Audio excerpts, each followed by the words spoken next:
Good evening, one and all. Welcome once again to the Scottish Football Social Club here on Premier Sports, our little Monday night institution now. We're live on X and YouTube. As always, any questions, most welcome. The international break, it set us apart, didn't it, Michael? But the return of domestic football has brought us back together. Michael Stewart and Alan Hutton are here. There is some unity on this show, just about some unity, but that's not the case for many fans across Scotland right now who are furious at their football club. So much anger out there, so much to talk about, Al. And once again, mate, you're going to be in the firing line after another, well, I don't know what you want to describe it as, but let's say another indifferent display by Rangers at Ibrox at the weekend. But Hearts were excellent. In the game. Good, Darrell. Darrell. And by the way, I think there's a fair amount of unity amongst the Rangers support. Well, that's true, but not going one direction. Not between the club and the boardroom and the fans. That's certainly the case at a few football clubs right now. Anyway, before we go any further, a thanks to our sponsors, SBK. The Scottish Football Social Club is brought to you in association with SBK and Premier Sports. SBK, a betting app that cuts out the nonsense, just straight up sports betting for folk who actually care about the game, proper odds, no gimmicks.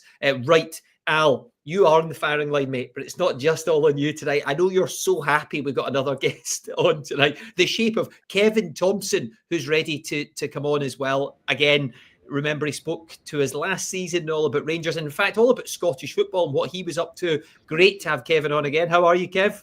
Yeah, all good, lads. Thanks for having me. Good. I have to say, I'm loving like his jumper, Darrell. I wouldn't often compliment in his fashion, but I'm liking that, Mike. He's stepped out the box, to be fair. You will be in the minority. Kev, just to clarify, right, just in case there's any Rangers fans tuning in already, that's not your living room there, is it? With the green and white in the background. No, not quite as nice as Huts, obviously, yourself and your backstop. But remember, you're here for reinforcements. But certainly no now. No, and listen, I know you're at a training ground tonight because your boys are playing football again. Good luck to them. I know they're doing really well and you'll want to get out and watch them, so I won't keep you too long. But Kev, let's start with you then, because you were at Ibrox at the weekend and you heard him at intro there. First things first, Hearts deserve an awful lot of praise. Derek McInnes too, the way he set the team up. They were excellent, particularly first half, weren't they? Yeah, I have to say, I thought they were, without being too fancy, Darrell, I just think they got the tactics spot on. I think Shanklin is obviously a real focal point for them. He doesn't really lead the line, but I think having Braga, that's obviously got that speed and that kind of competitive edge, really combative type forward player. And then you've got Halkett, Stuart Finlay, the experience that they've got. I thought Cammy Devlin was terrific in the middle of the pitch, snapping at heels. So I think that Derek McInnes got it bang on. I think he'll have been in the team talk mode of this team are fragile, they're there to be got at. Let's have a go, let's try and silence the crowd. All the cliches that you'd expect, but I have to say, I thought his game plan, to a man, I thought they were terrific. The subs that come on, I thought were terrific, and it's, without being too negative on Rangers, it's the poorest 45 minutes I've seen live since I've probably watched football. I'll come back to Rangers, but Michael, on Derek McInnes, on the team selection, the Harry Milne role, everything pretty much went right. And Braga as well, who as I say, I watched the game and his touches in the first half, the way he was just always a thorn in Rangers' side. I mean, an exceptional player Hearts have there. Yeah, I mean, I think what this shows in its infancy is you've got a good manager that knows the Scottish game, as Tom was spoken about there, recognises, the opponent they're coming up against and what they need to do without being, overly complicated in his style. And as I was saying, in its infancy, you start to see a few of the guys that are brought in using Jamestown analytics. But this is not a side that are, revolutionised in terms of squad members from previous, because you just look at it, it's the squad that has been the basis of it for quite a while. And it's that mix between good management, squad that was already in place, and adding to it with a bit of quality. And certainly Braga's got that. And the reason I bring up the Jamestown analytics is because Braga's come from the second division in Norway. I'm not sure many other people would have been scouting Ollison to find, a striker there, but he certainly looks like a real find. He really does. It's not just the goals and assists that he's come in with, it's his all-round energy that certainly helps to balance off with Lawrence Shankland. So, yeah, it's it's a very, very positive time for Hearts. And Tony Bloom, obviously, I'm imagining be getting pretty excited at the moment. But you do need other things to obviously go your way to make a real fist of it. And certainly at the moment, Rangers are helping in that situation. And maybe the referees are too, Michael. Something we'll come Oh, back to come later. on. Hey, there's another VAR incoming after last season. I'll tell you. Here's some pointers already coming in. Loads of questions as well. I can see people are sending them to me here. Rangers may be in poor on Saturday, but they were on the wrong end of quite a few contentious ref calls. I think that's quite clear, and I'll come back to that in just a moment. But just a couple of other points on Hearts. First of all, Alan, of course, Lawrence Shankland with the goals. He got so much praise from the manager after the game, but he did what Lawrence Shankland does, and does it maybe even rub more salt into the wounds that it was Derek McInnes that set this team up, that it was Lawrence Shankland doing the damage against Rangers. These are people potentially Rangers could have gone after in some capacity, and yet it's those players and that manager excelling at Ibrox. Yeah, well, exactly. I mean, Derek McInnes is a manager that maybe got overlooked for when Russell Martin maybe came in. Hearts went and got him, and you can see what he's all about. He sets his team up. He knows the league. He knows what he's coming up against. And I just thought the first 45 minutes, they know that Rangers are going to try and play out for the back. And by the way, I don't think they're very good at it at this moment in time. So they went and pressed and they hounded and they were aggressive onto first balls, second balls, and they just made it really difficult for Rangers. Look, they were better in the second half, but all the plaudits has to go to Hearts and what they've done. Yeah. Well, I think this is a goal, me personally. I can't wait to see what Michael says. I think it's very soft. If you see this, look, he's trying to fight with Asgard. Yes, there's an arm up as well, but we've seen a lot of it in the Hibs Dundee United game. For a goalkeeper, I want him to be commanding of his 6-yard box, go and be aggressive, go and win it. It didn't happen. This is very soft, in my opinion, as well. Milne does brilliant. I think he's done so well since he's obviously joined the club, driving into a dangerous area. For me, there's not much contact there at all to make him fall in that manner. So we'll see what Mikey and Kev says. But look, fair play to them. They've done what they came to with a game plan, executed it well, and they were by far the better team, in my opinion. It could have been more. But this is what I was going to say. See, if you go back to the Shankland goal, Tavernier plays a ball into midfield, which is cut out. It's not a good ball. He's too busy with his hand up complaining to the referee instead of getting back in. Suter's slow to react. He doesn't close down quick enough. The ball gets then cut back. Diomande doesn't follow his runner. He tries to pass it on to a late bang goal. Simple things, disjointed at best, all over the pitch. And there's so many problems out with these decisions, in my opinion. Right. I mean, see on that point though, Darrell, like I don't disagree with anything that Alan said there, but see a lot of it, I don't think it's that difficult to actually rectify. The problem is, I think it's quite clear that the messenger, i.e. the manager, they're not listening. They're not comfortable, because those mistakes, they're simple things that, see if the messenger was different with the same message, guys are tuned in, they're engaged, they're concentrated, they've not got so much negative energy, as the manager likes to talk about, that anxiety.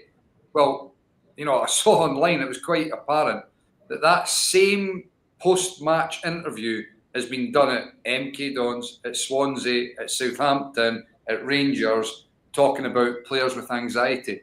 There's one common denominator amongst all of that. Mm-hmm. And the problem clearly here is that the players are suffering. And I think the overall squad, the recruitment, we can talk about all that. It's not as good as it should have been. They've spent money, but there's still quality there. And I think with the right person in charge, Rangers would, put it this way, they wouldn't be sitting 10th in the table. That's for certain. Mm-hmm. So I think there's some of those mistakes that are quite clearly happening that I don't think are overly difficult to rectify. No, and arguably the best players sitting up in the stand, and there was a whole international break to get that sorted. So we'll come back to that in a minute, because let's just pick up on some of the decisions. I have to say, Kev, right, watching the game, I laughed a bit actually because Shankland scores the first goal, and I wondered at the time, why is he not celebrated? This is weird. The camera cuts in on him. I don't know if you've picked up on this, mate, or if anyone else has seen this. Shankland actually, whoever the Hearts player that comes to him first of all, right, he actually gets him off his shoulders and says it's a handball. You can see it clear as day. He's actually saying it's a handball. That's why he doesn't celebrate. It's so clear. It's unbelievable. I don't know. Where do you start, Kev? Right? You can make the argument on the penalty or the Rangers disallowed goal, but the handball, how on earth is it not being picked up? Well, I suppose all the talking points off the back of Darrell is that the handball was a handball, but it doesn't then coincide with it. I know it's cliche, react to the referee's whistle, you've finished the next phase off. Just dealing with the referee. What Hutton said earlier, though, Darrell, was basically what I said in commentary. Like, Braga gets into the box and Suter's 3, 4, 5 yards off him. And he's facing on his left foot outside the box, not outside the box, but going at that angle. He should be touch tight, keeping him going that way, wide for the goal. Yeah, then Diamande, Diego, the reaction to get to the ball was abysmal. So I think you can make as many excuses as you want about handball. Yeah, it was a handball. I think the penalty was soft. I say that, but for me, the 45 minutes of the performance alone, minus decisions, minus tackling, minus running, minus tactics, it was 45 minutes of flat, slow, pedestrian, poor reactions, zero identity really for 45 minutes. I think that's the biggest frustration with the fans. They'll debate decisions, they'll get frustrated with VAR, I've got no doubt, but if they see a team that's running hard, working hard and trying to win a game of football, I think you start to talk about a different narrative, but at the moment you cannot get away from how poor and lacklustre the team's been.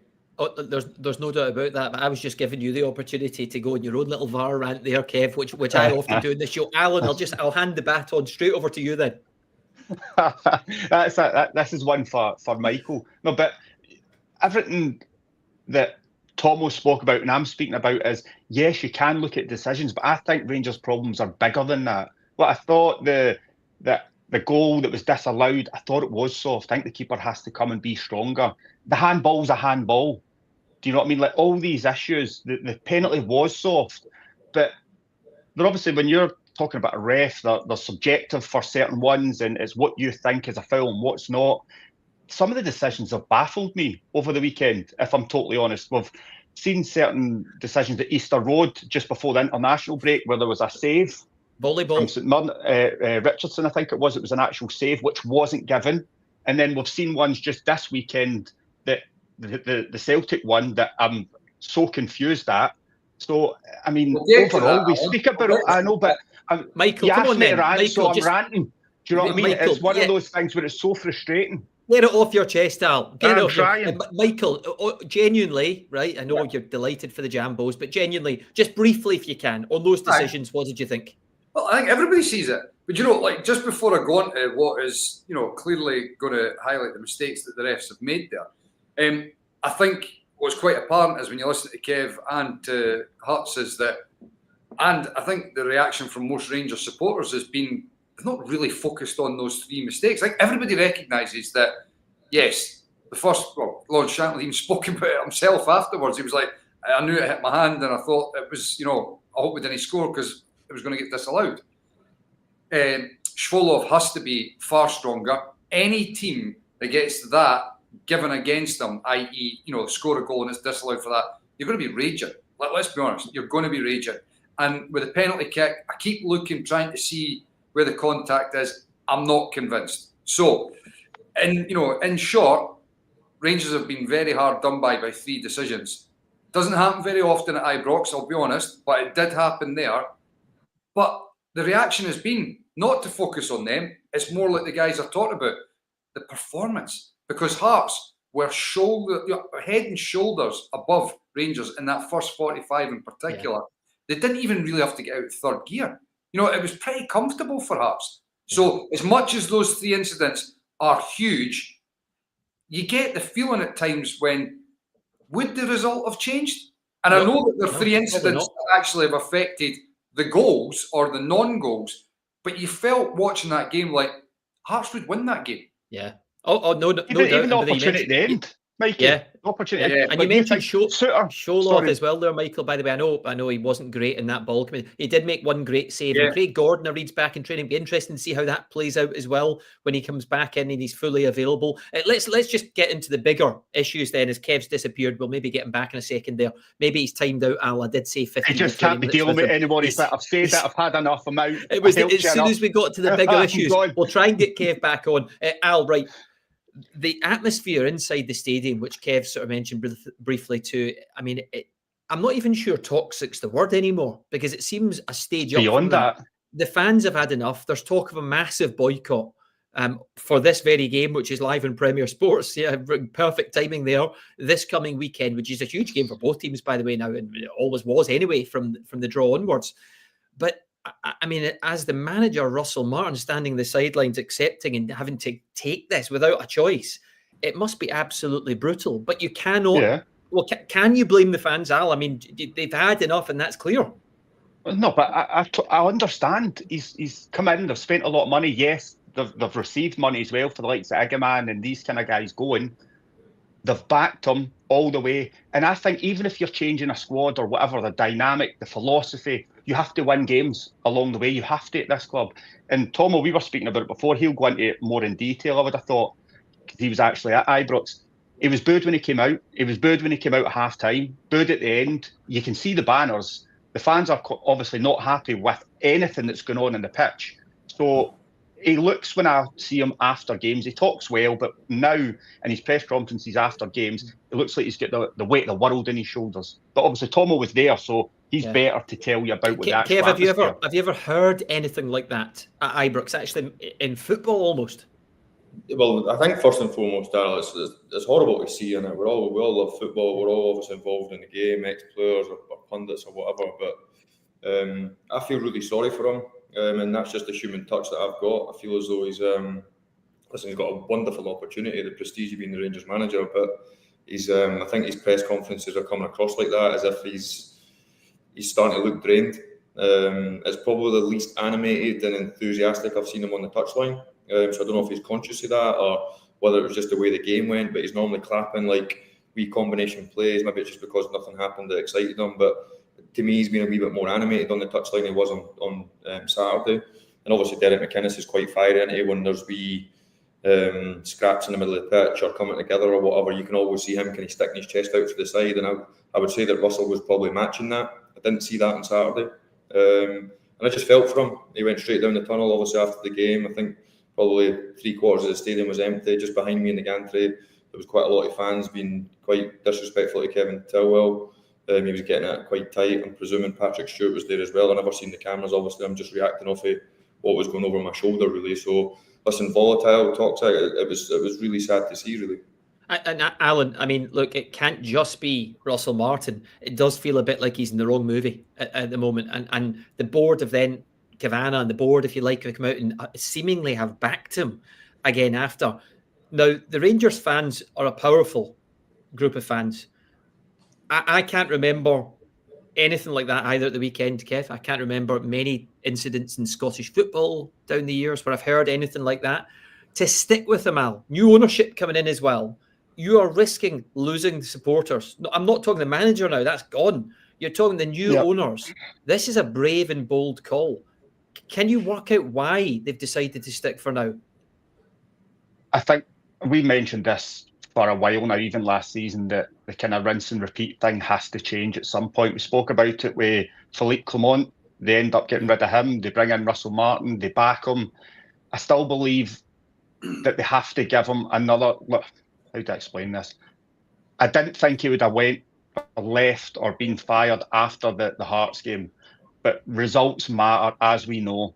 I think if it continues in this way, he will be gone very, very shortly. I mean, I think I'm looking at the Hibs game thinking if they get put out the club, like you're backed into a corner now, where do you go? And you're right in what you say. It's moved on from the manager. It's now at the new hierarchy. The fans are now not happy with them also. Money spent, that's the thing, a lot of money. It's been spent, but that's what I'm saying. They've brought in a lot of money as well, don't forget, for some of the players that have moved on, but they've spent a lot. Committee, guys like that, 10 million plus, they're expecting better on the pitch and they're not seeing it. So yes, it's a huge problem, but it can't go on this way. I've always been one to say the rinse and repeat thing has to stop. You have to stick with somebody at some stage and go through a painful period to then see something get better. I just feel that right now, everything's going against him. Results, he looks kind of downbeat. Everything's really toxic right there at this moment in time. It'll be really interesting to see what happens this weekend. Premier Sports is obviously live with us, so it'll be interesting to see that game and see exactly what happens. Will the fans turn up? Will they voice their frustration? Will they win it? I mean, I've seen Hibs a number of times this season, and they'll come thinking that they can beat Rangers. That fear factor with Rangers at this moment in time is gone.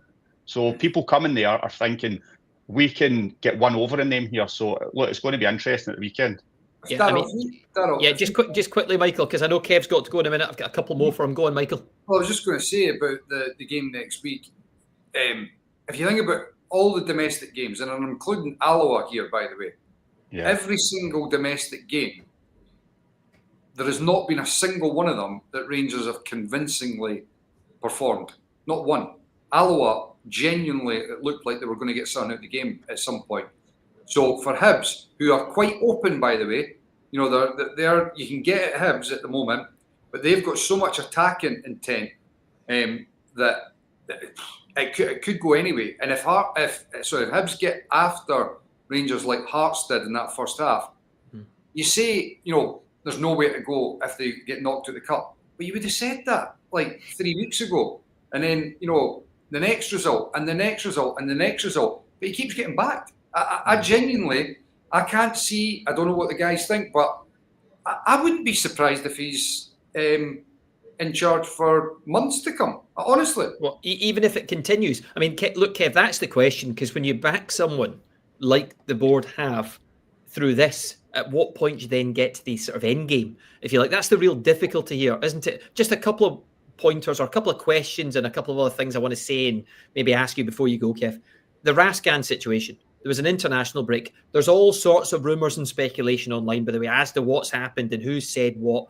But just from a managerial point of view, and I know you've been in the dugout before, but you've also been, you know, a coach for a lot of your career since you stopped playing, and you've been in the Rangers Academy as well. So just from all of that part of your head, what about the way this has been dealt with and the fact that it hadn't been fully sorted out over the international break?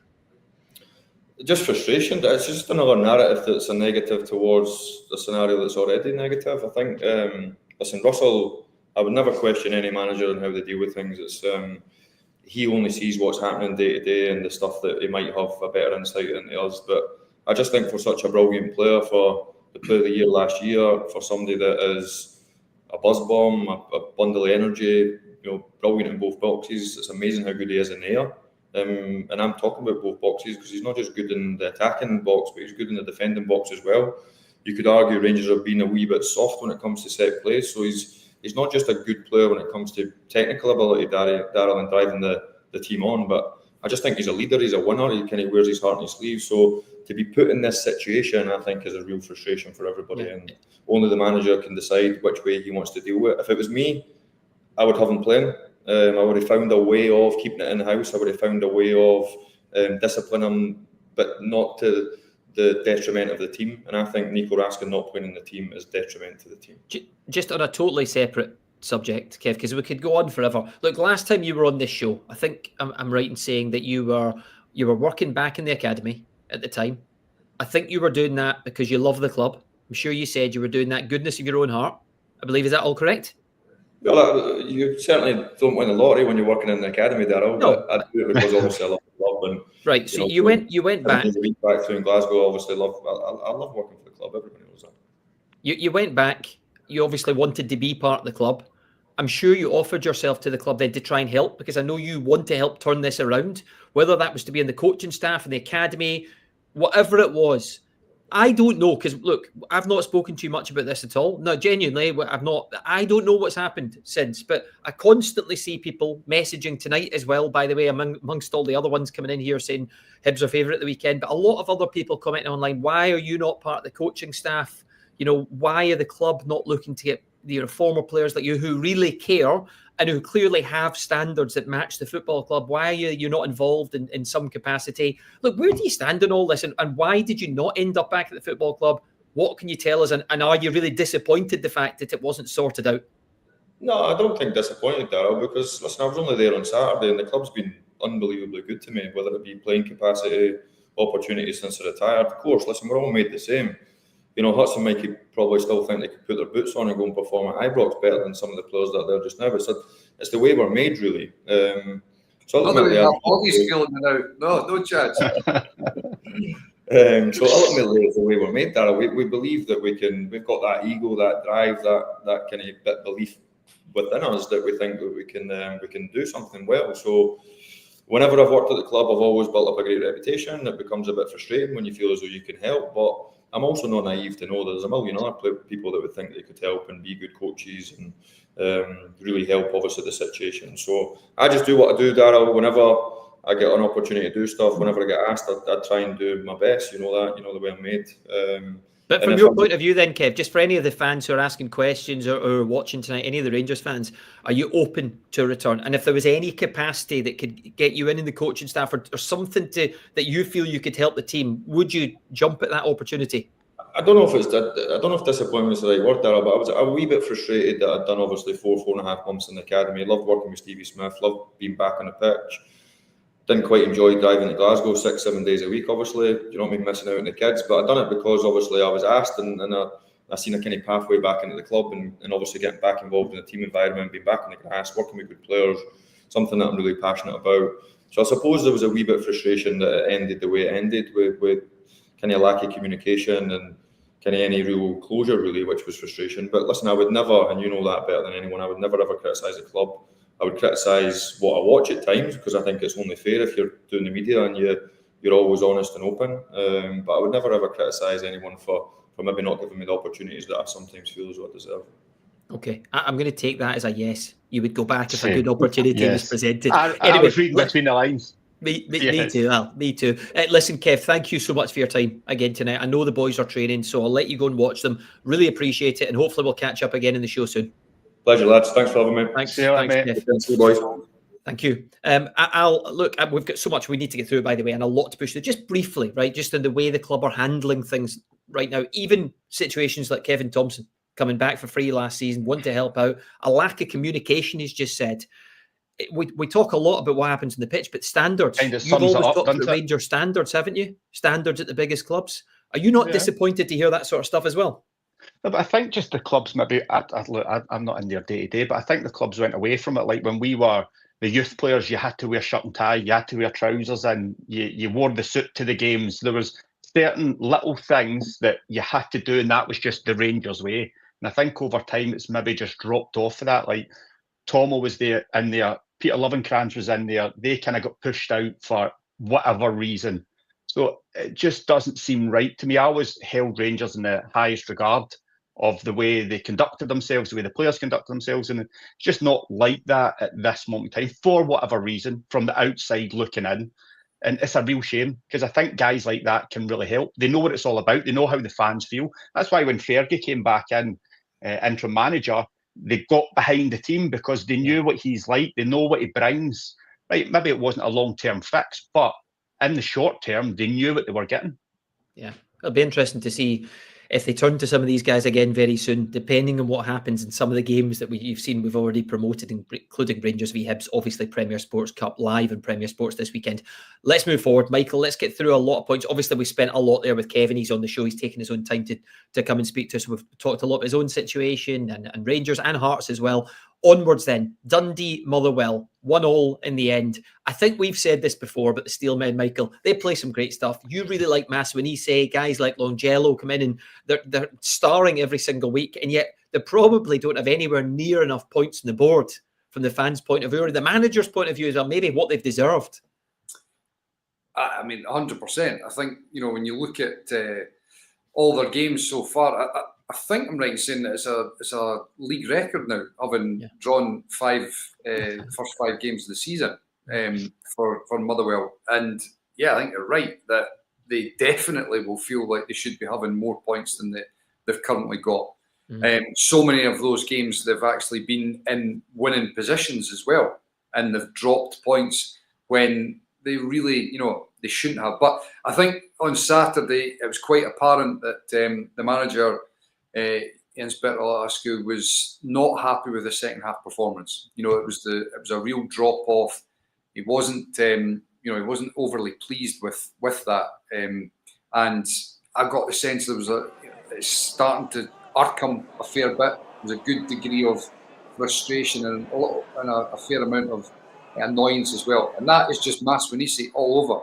Rapid pace, he leaves Luke Graham for dead, and then good composure to slam it into the back of the net to get Motherwell 1-0 up. Now, look, credit to Dundee, because there's a lot of question marks about them in terms of as an attacking force to go 1-0 down and to forage their way back into the game and look like they're potentially going to get 3 points out of it, because Simon Murray's missed there is it's an absolute glaring not like him. No, it's not. But I think again that just sort of talks towards the issue that they've got at the moment. And what about this, Michael? I mean, how you can give that as a red card is thank God you say that. I've had enough of it, honestly. But I mean, Darrell, I'd have been sent off every other week. I know, genuinely. it's so true. Seriously. But like, I don't know how they can justify that as a red card in terms of there's next to no force. I'm not even sure whether there is much contact. And yes, somebody show me how you can physically go with your foot to the ball without showing your studs a little bit. It's almost physically impossible. Look, it's not a great way to go into a tackle. We know that, but that's not the point. It's not the point. Because there was next to no force. Yes. And he was bare minimum contact, if any. It's just never. Just you give him a yellow card and say, right, watch what you're doing. Let's go on with it. I don't think it's a booking. But even if, I'm with you. Listen, I'm with you. But I just think, worst case, give him a yellow card if you think, let's a little bit contact, right? Yellow card, let's get on with it. Genuinely, there's nothing to it. No, bit of praise for Dundee as well, as you said, Michael. The way they sort of have stabilised that situation a little bit in the game. Cameron Congreve, I think it was, came on and provided the assist. And you imagine he's going to start a game very, very soon, because they need all these players to step up and for Stephen Presley to win things completely over. But anyway, we've got to continue to push forwards. On to Falkirk against St Mirren, 400 up for Stephen Robinson, who was on the show recently, Alan. I think a matter of time before they started racking up the points. This is a good win on the road.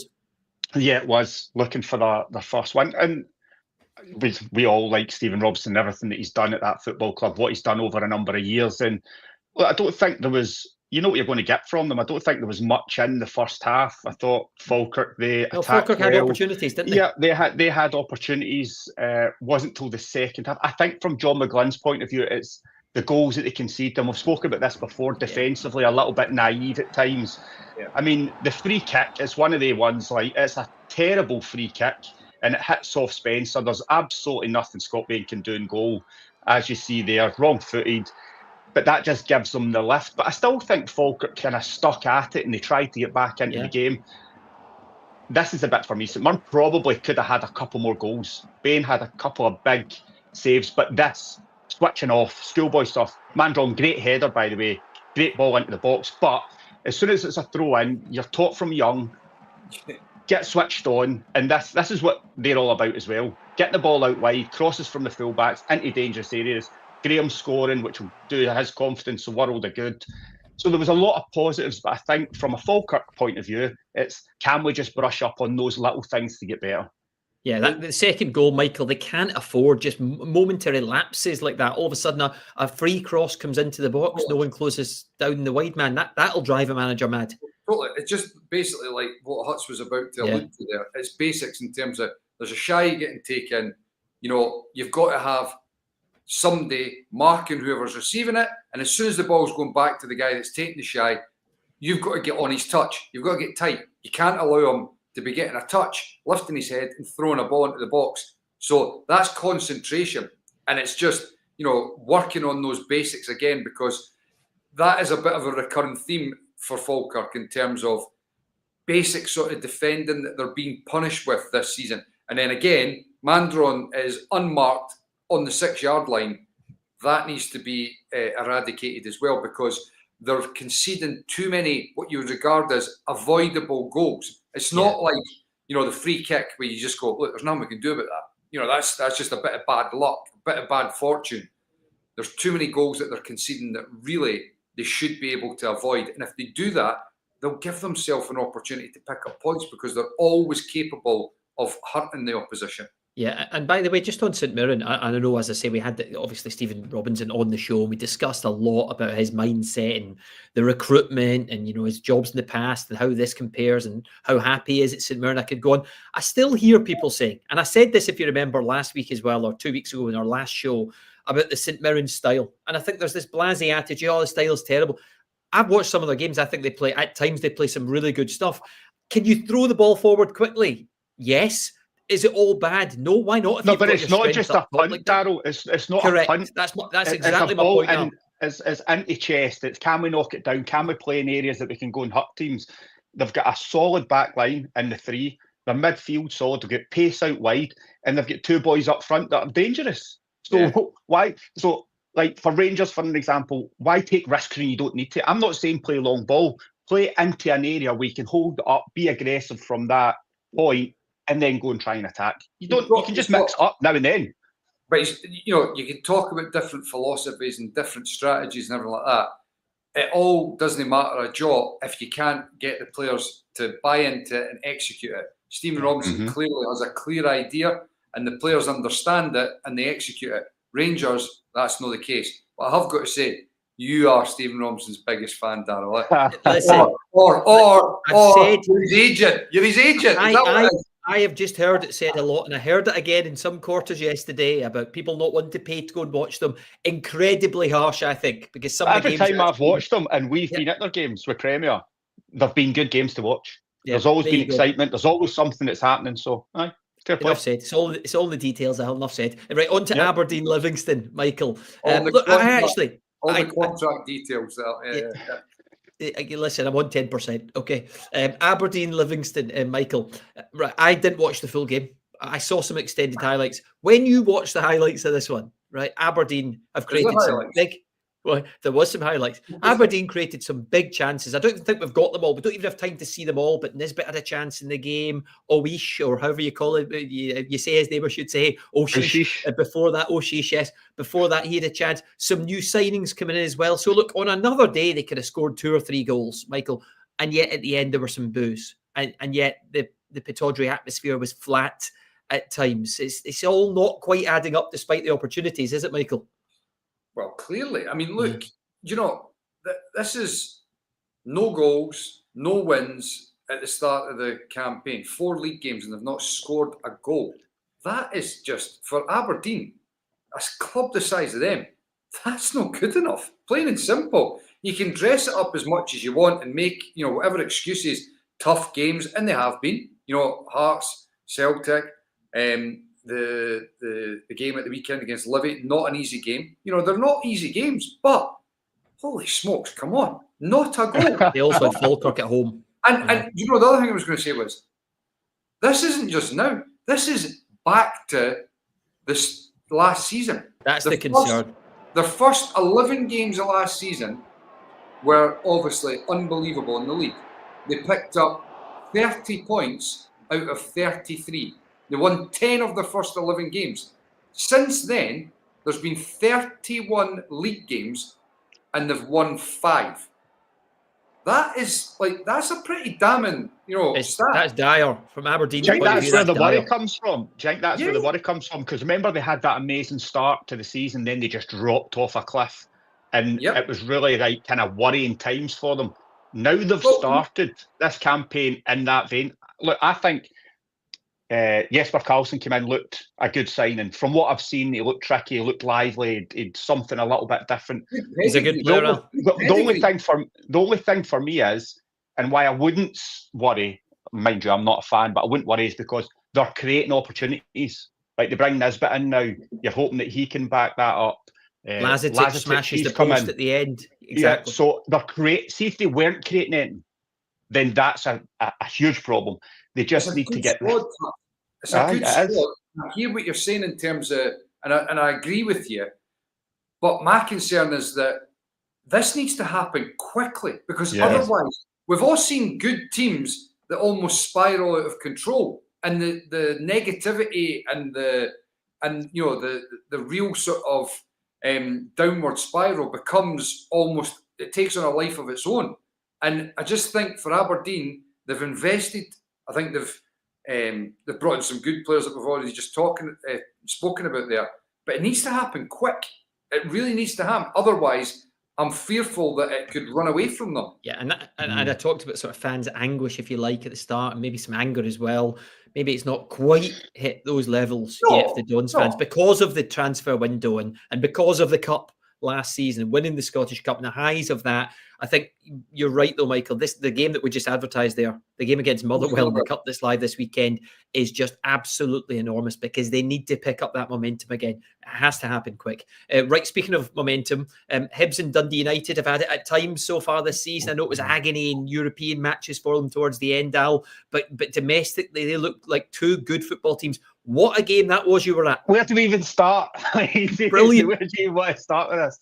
I mean, from a Jim Goodwin's point of view, 3 brilliant goals in terms of team, how he wants to set them up. You see here, great ball from fair into the box. I think Nicky Cadden has to do better and tuck round and try and defend a little better. And Stevenson gets in.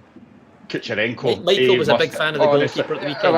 Kucherenko, seriously, see when I'm watching this, I'm thinking Jim Goodwin's going to be pulling his hair out just watching it. This one for me, the forward line, the 3 of them, Fata, Dolchek, Sapsford, link up, brilliant. Right, the movement was excellent, just everything about them. But that being said, thought Hibs were quite open and gave them a lot of space to attack them.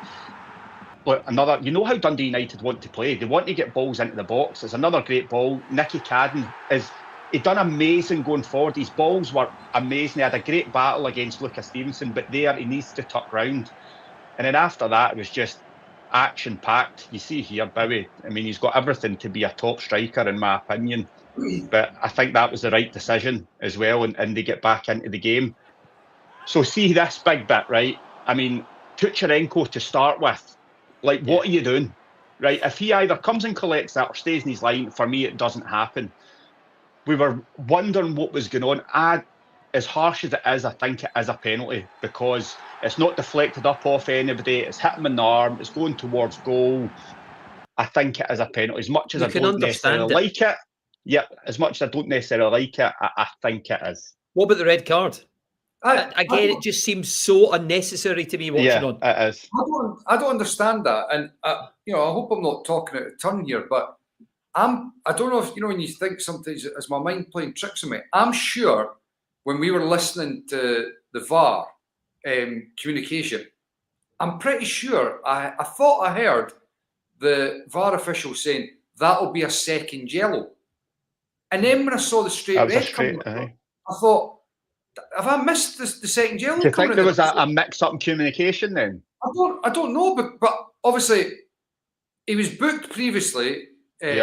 Chevelge, and I was thinking, just did I miss his body position? Did they say? But no, it was a straight red, and I thought to myself, did I hear that? And I'm pretty positive. I'm sure I heard. It's like they're assuming it was an intentional handball to stop a goal. I mean, which is to give a red card from that distance. I just think it's so unfair. Not intentional. His arm's out. It's not intentional. It's and by the way, he's also been slightly pushed by the goalie. He's trying to get back over. I know, it's a difficult one. His body shape a bit. But anyway, listen, I'm sure Willie will be back out in the VAR review soon, telling us all it was wrong. Because they do that every couple of weeks anyway now. There'll be a different rule now. They'll be changing it, doing something. The guidance will be different anyway. We could go on. I thought Hibs missed Chaiwa a wee bit in midfield, Michael. They were a wee bit open at times. Oh, big time. Chaiwa was missed big time. The way that Hibs play at the moment, they need, legs, athleticism and power in the middle of the park. And when he was missing, now Barlasser came in, Dan Barlasser from Middlesbrough. He came off the bench, looked okay. He's obviously he's a good player. I've seen a lot of him. Decent player. Needs to get game time as well to get up to speed. But at the moment, that was Chaiwa was a big miss. But I've just got to say about Dundee United, the improvement in them from the first game against Unistrassen has been huge. Jim Goodwin, and I thought at the time, look, and by the way, I'd love to see more Scots in the team. I really would. Of course, would. When you look at the setup of the team, I said it at the time, the way that he plays, it takes time for especially such a huge influx of players to get up to speed with how he's wanting to play. And he's suffered injuries, Jim Goodwin. There's a huge injury list there. And all those players now, you can start to see the quality coming through. Kamara, outstanding in the middle of the park. Outstanding. The front three that Hutz has just spoken about, Dolcek, Fata and Sapsford, so clinical. I mean, really, really clinical. The recruitment has been outstanding to get guys like that. Correct says the left-sided centre-half, he's quality. He's got real quality. So I think that, to have gone from where they were against Unistrassen, which was really pretty poor, to be honest. It was very disjointed. They got through the tie, obviously, to now, where they're putting in performances like that against Hibs at Easter Road, which is a tough place. I thought Dundee United were outstanding. Yeah, agreed. And Jim Goodwin, of course, has signed the new contract, which, I mean, the Dundee United fans must just be delighted about at the moment, given the players at his disposal. And Dolcek, I think I read they're trying to get him signed in a permanent as well, which would be amazing. They probably want him to have a couple of bad games now so they can get that deal done, and then they can go and excel again. Just there was a point coming in there from me. It's not actually me, obviously. I think we've had me sending questions in before. Come on, M.E., whoever it is, get your name in, please. But the Bowie point's an interesting point, Michael. I just assumed that I genuinely thought he'd get a Scotland opportunity the way he's been playing, and I thought the games as well were crying out for him at times. What do you make of that? Well, what do you think? I mean, look, I've gone on about it long enough. I think that disappointing, but his time will come. But disappointing because I just felt, particularly the Belarus game, for the game clearly to have been done and dusted with a good chunk of time left, probably at least half an hour, you're thinking there's not too many opportunities at international level when you can give youngsters like that game time. And Lennon Miller. And Lennon Miller, of course. To get game time, to get up to speed, to get a feel for it, just to feel more comfortable in those surroundings. So it felt like a bit of a missed opportunity. But I suppose from Hibs' perspective, they were probably delighted that he's not picked up an injury. Yeah, so absolutely. And from Scotland's perspective, it's hard to criticise too much. 4 points out of 6, we'd have been delighted with that. But we're just talking about the future. Absolutely. I'm a massive fan of Steve Clarke, and I'm not criticising. It's just something I would like to see, because I would like to see Steve Clarke stay beyond the World Cup, to be perfectly honest. He's now statistically. Let's get there first. No, but regardless of whether we qualify or not, I think familiarity breeds contempt a little bit. I know we're going off on a tangent, but Steve Clarke will statistically be the most successful Scotland manager. He will also be the manager that has managed the most games.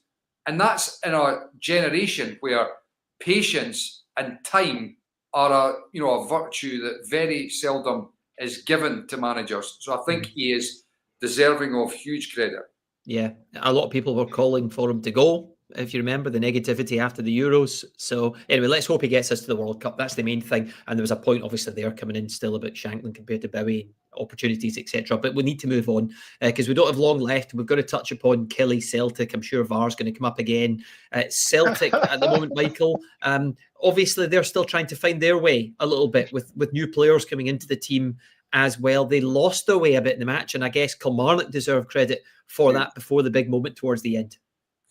I've got to say, first of all, Tunekte looked like he's got something. Superb. Aye. Even that run there, just to show. I was watching it from a fullback's point of view, thinking, that's a problem. He's going to be a problem. Because, look, this game at Killie, they're never easy games, And for him to make his debut there, he showed a willingness to go and commit. That's an absolute, first of all, talk to his house, that's an absolute pelter of a header for David Thomson. Real determination. The first goal, obviously, there's been a wee bit made about the shy. It was done in the wrong way. I don't think you can criticise the officials because it's the sort of call that can happen. but it just rubs salt into the wound when you're a Killie supporter and you realise you've been punished for that, and then you realise actually the first goal should have been a thrown the other way. This is just bizarre. And I tell you what else. A joke for me. I tell you what is bizarre as well. The SFA justification just is absolute gobbledygook, doubling down, trying to cover their own backside. It's nonsense. It is nonsense. Hutton and I, we were there at the start of the season when, you know, having a meeting with Willie Collum talking about, you know, these types of things. Stuart Kettlewell came out and spoke about it as well. These incidents, deflections. The exact ones, by the way. These exact ones. Like that, the ball's not on target. There's so much mitigation in that incident that should lead you to be saying it's not a penalty kick. It's unbelievable. And for them to say that, I think it's Mayo that flicks off it is. That Mayo's arm is in an unnatural position. No, it's not. No, it's not. Because see, all you need to do is, right, look at Robbie Dees. It's literally a mirror image. The two of them are in exactly the same position. Now, do they think that's some weird coincidence that they're both trying to like block the ball with their arms? No, they're both in that action. And this is what really gets my goat, is that the law now is there. It's actually a good law, but it's 2 wordy, and we've gone round the houses and people are all confused. Your arm is not in an unnatural position if it is a consequence of the movement. And Correct. That's exactly what that is. Because Robbie Dees is standing a foot away from him, an exact mirror image. And even if that was the case, that the ball hit his arm straight away, I still don't think it should be a penalty because it's a natural position. But Michael, you remember from a foot away. You actually brought up the point. I was sitting next to you, and you said to Willie, right, so in this incident, remember there was a Spanish game where the guy's holding his arm out and he kicks off his arm, no penalty. He went, no, that will not be a penalty. And we went through a couple of them, and that was the dialogue. That's what Stuart Kettlewell said after the game. So you're sitting there as a defence, like the ball's not going on target. It's ricocheted up from a yard away at pace. It's going in a different direction. You can't physically, oh wait, I'll just move my hand out the way. Oh, there you go. Right, I'll move it. It doesn't work that way. And to get a penalty, because I think, see, at the time, Killie at 1-0 took a chance. They brought off Stanger and they put on Marley Watkins, and they went for it because they could feel there was something there for them. Because I thought the last 10, 15 minutes they were up, they were creating opportunities, they were going for it. And then you just, for that to happen, you just, deflated as a what player, I don't get as is, a team, guys, everything. Yeah. What I don't get, Al, Michael as well, but Alan, just come back to what you were saying. Stuart Kettlewell clearly, had those sentiments after the game as well. I actually thought he spoke really well, given what had just happened to his team and cost them a point in the match against the champions. I don't understand. They address this with media. They address this with every team, it seems. They explain what's going to be given and what's not. And then they come to that decision at such a big moment in the football match. The referee goes to have a look. Surely the referee has to be stronger as well. If he's been party, absolutely. If he's been party, if I'm the referee, and I was just told what I was told at the start of the season, I'd be like, no penalty, let's go. But that's what I've been told. I see some Celtic fans Celtic fans are obviously putting in their point, saying, "No, it's a penalty because look at the position of the arm." But the point is, it's what the refs, was communicated to everyone before the season. There is zero consistency, and there hasn't been since VAR's come in. Shush and forget it all. Honestly, this nonsense about unnatural position, it's total garbage. That was my point on that, because the deflection. It's total garbage. The hand is in a natural position. That's the best one. The comment there, the St Mirren one at Easter Road. That was a save. This is what I don't get, guys. That's volleyball happening at Easter Road. But Darrell, the SFA's explanation, right, was that the penalty awarded for handball, the arm is in an unnatural position. No, it's not, right? A deflection does not always negate a handball offence, right? Brilliant. Do you want to explain to us why this incident, it doesn't negate a handball? Because they've just come out with a general comment there. They're not telling us why it's not negated in this. They're coming out with generalisations when you need specifics. This is a deflection from a foot away in a completely different direction. Oh, knees on it tonight. It is not a penalty. No. The arm. No. Let me. Go on. This is an important point. It says is. he doesn't know where the ball is going, and his arm is in a natural position to block a shot. What? I mean, they're projecting. They're projecting this. They are projecting that onto Lewis Mayo, saying he's trying to block a shot. Hutton will tell you, and I'm telling you, and I think anybody with any common sense, when you're playing football, I would say it's probably less than 1% of the time when it hits somebody's hand that they are deliberately trying to block. You very rarely say somebody actually firing out an arm to block it. We don't have long to go. We do not have long to go, right? But can I just say on VAR then, because I've had my go in this show the last season or so. I've said it loads of times. I don't think we've got enough good officials to have VAR. And people will say, oh, it's so important at certain points. I get it's helped at times. It's also cost teams. My feeling is it's going to cause so much division long term if this continues to happen. The one at Easter Road, remember the one at Celtic at Easter Road last season as well, the dubious decision, the ball in there. We could go on and on and on. Rascan, I think the goal that looked as if it hit the side net, and Alan said at Easter Road that wasn't given. There's been so many shocking decisions, and then you even get guidance during the summer and they don't stick with their own guidance. Then they change the guidance right after the game to suit their own narrative. It is honestly a pathetic point now. It's embarrassing to Scottish football.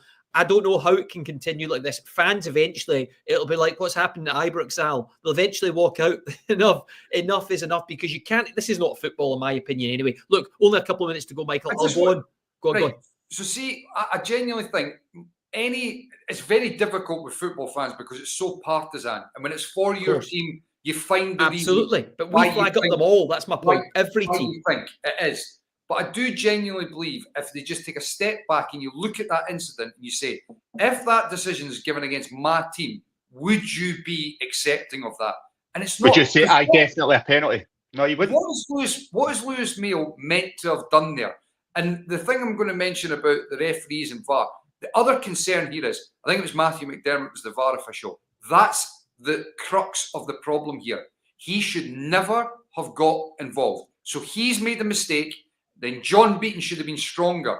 But it's the catalogue of errors that leads to that decision being made. And then what follows on from this is that if you're any one of the other referees that have got nothing to do with this incident, right, you're then being told by the SFA that that's the right decision. So that's we're the problem. off on a completely different tangent. Yeah. And if that's the problem, Michael.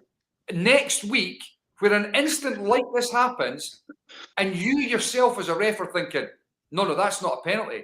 But but they said last week that was the right decision. And all of a sudden, you've created an absolute monster. Right, we need a refs meeting again. We need another refs meeting. Willie will be on the VAR review show. He'll be on the review show. I'll change his mind again very soon and saying the narrative was wrong. Okay, the guidance was wrong. Anyway, look, we don't even really have time to say that Iheanacho's goal was obviously a really big moment for him because, stepping up, imagine he misses that. There were question marks over the late signing in the window and the transfer policy and everything else. Could have backfired, but he stepped up. Excellent penalty. So that's a huge moment for him. We've not even touched on Celtic's statement from the board. Some of the Brendan Rodgers comments. We could go on and on. I'm going to store that all up for next week. Well, we don't have a choice now because we need to get this in the telly. We need to be under an hour here. So there's so much to be said. Maeda as well. Was he kissing the badge again? I don't get it. Does he want to stay or not? What's changed? Why say what he said during the international break? A few problems clearly to be ironed out. Obviously, and the Celtic fans are right to be unhappy because it's costing the Champions League this season. The poor transfer policy. Konechny looks like a proper player. That was the big positive for Celtic, I thought. And what did you think of the boy Sarachi? I thought he looked all right. He did look all right. Good deliveries. But on the other wing, Balagwisha. Yeah. Aye. Right, let's give him time. I know he needs some he's time. Only played a couple of games. Right, but first one was at Ibrox and then away to Killie. I know, I'm with you. We can't do it. We can't do it. At least try and take the fullback on. Okay, right, 40 seconds to go. Thank you to you two, right? Also, thanks again to our sponsors, SBK. Don't forget, all of the Premier Sports Cup quarterfinals are live, available on the Premier Sports Player or on the telly over the weekend. Kilmarnock St Mirren on the Friday, Aberdeen Motherwell on the Saturday, Rangers Hibs, Al, you'll be there Saturday, tea time kickoff, Sunday Partick Thistle Celtic, league games on the way as well on the horizon. I think it's Falkirk Hibs, a midweek game, Tuesday the 23rd, Motherwell Aberdeen's a Saturday game, Edinburgh Derby is going to be absolutely brilliant, Hearts v Hibs, Saturday 4th of October, Kilmarnock Hearts, another game for your fixture list in your diary if you like as well, Saturday the 18th, almost at an hour. Have to say goodbye. Michael, Alan, thank you very much. Back next week in the Social Club. See you then. Bye for now.